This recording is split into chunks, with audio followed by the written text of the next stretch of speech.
Hi friends, welcome to the Foundations of Behavior Analysis. My name is Tiffany Fitzpatrick.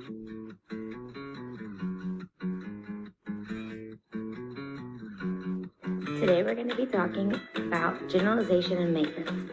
After my presentation, I hope that you'll be able to identify the two types of generalization and gain better understanding of maintenance.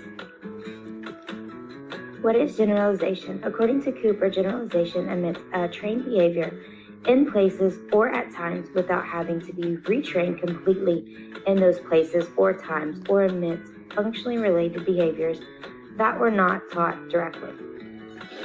I really found this quote to be pretty informative.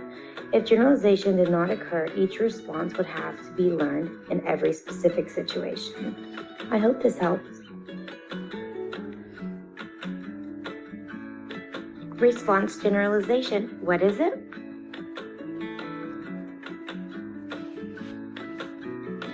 It is when you are able to apply the skill in a different way, transferring that skill to similar skills. An example would be someone saying hi and the learner responding hello, hey, hi there. Here the learner is asked to put the ball in the goal. The learner responds 4 different ways of putting the ball in the goal. With his feet, with his head, he takes it to the goal, and he tosses in the goal.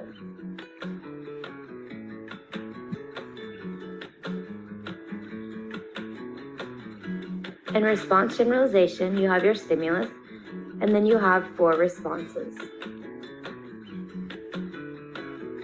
What is next, you ask? Stimulus generalization. Follow along as we learn about Craig. When Craig was a little boy, he was hiking with his parents. He heard his mom shout, "Stop!" and grab his arm. He looked down and saw a snake. That moment induced fear. Now, every time, no matter the setting or context, Craig feels fear when he sees a snake.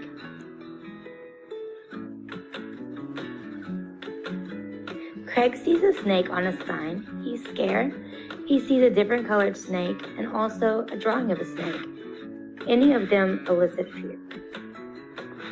This diagram shows the response, which in Craig's case was fear, and the 4 different stimulus, which was the 4 different contexts of the snake. And last but very not least, maintenance, which is the continued performance of a skill over time once all the teaching has ceased. This includes prompting, specific skill reinforcement, and other applied behavior.